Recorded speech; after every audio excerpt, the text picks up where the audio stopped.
After leaving isolation, Anthony Albanese is in Western Australia this weekend, where the Labor Party is launching its official campaign tomorrow.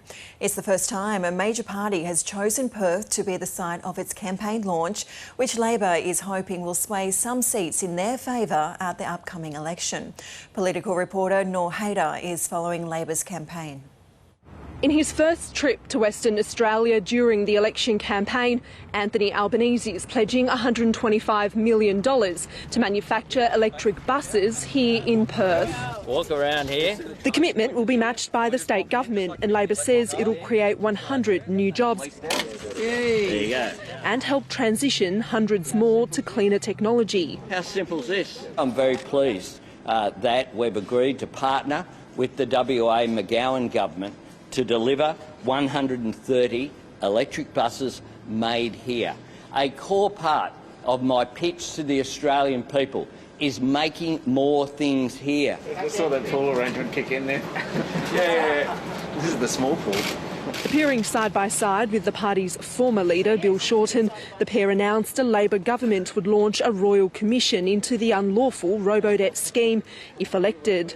The system used an automated computer algorithm to generate debt notices for welfare recipients, and some people were pursued for debts they didn't owe. The Robodebt campaign over 4 years was the government going to war with its own people, and it didn't have the legal authority.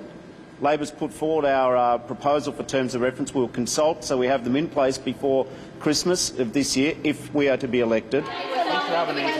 Mr Albanese and senior members of his front bench are in Perth ahead of Labor's official campaign launch tomorrow.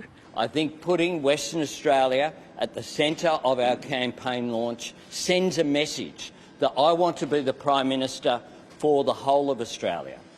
Now, we know that during the past couple of years, Scott Morrison, when he had the opportunity to side with Mark McGowan or Clive Palmer, he chose Clive Palmer. In 2019, Labor failed to gain any extra seats in this state, but the party senses an opportunity in 3 marginal Liberal-held seats: Swan, Pearce and Hasluck. We haven't got any onions. What's going on? And it also can't afford to lose the ultra-marginal seat of Cowan, held by Anne Ali, on a margin of less than 1%.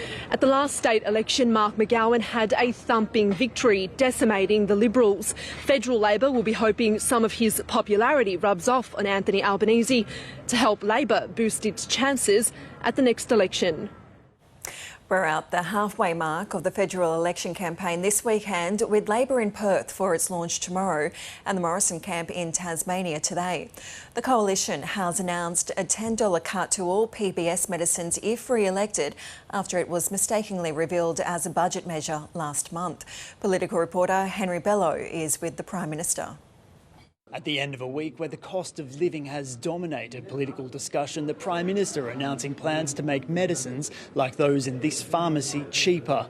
It's a policy designed to ease financial pressure on households, but also to ease political pressure on his government. The coalition today announcing a plan to make all medicines on the pharmaceutical benefits scheme $10 cheaper should it win the federal election. The change would cost the government $150 million and cut the maximum price of medicines from $42.50 to $32.50.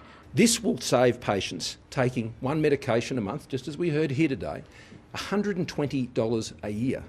And that's on top of the improvements that we've already made for non-concessional patients when it comes to the safety net threshold that we've already put in place.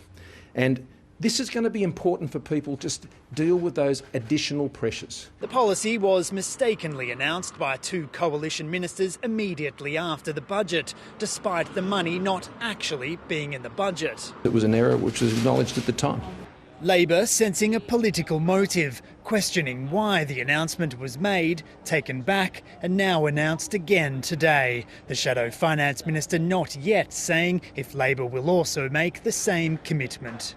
He's got wind of something. He's made an announcement that his own government has abolished twice. Now, it's not about cost of living, it's about his political convenience. Now, there is a real issue about the price of medicines. Stay tuned on that front. While campaigning in Launceston, the Prime Minister was pressed on matters of foreign affairs. His Home Affairs Minister, Karen Andrews, suggesting China timed the announcement of a security deal with Solomon Islands to coincide with the election campaign, suggesting a plot to sway it. The Prime Minister today providing no evidence for that claim, but acknowledging the threat. We're very aware of the influence the Chinese government seeks to have in this country. We in fact introduced laws to prevent it. So any suggestion that the Chinese government doesn't seek to interfere in Australia, well, we didn't put that legislation in for no reason. We put it in there to ensure that Australians' security could be safeguarded from foreign influence in our own country. The cost of living is a huge issue here in northern Tasmania, where petrol prices have historically been much higher than on the mainland, and where grocery prices are rising sharply. The Prime Minister hopes that by providing some financial relief, he'll be able to hold on to two marginal seats here, Bass and Braddon.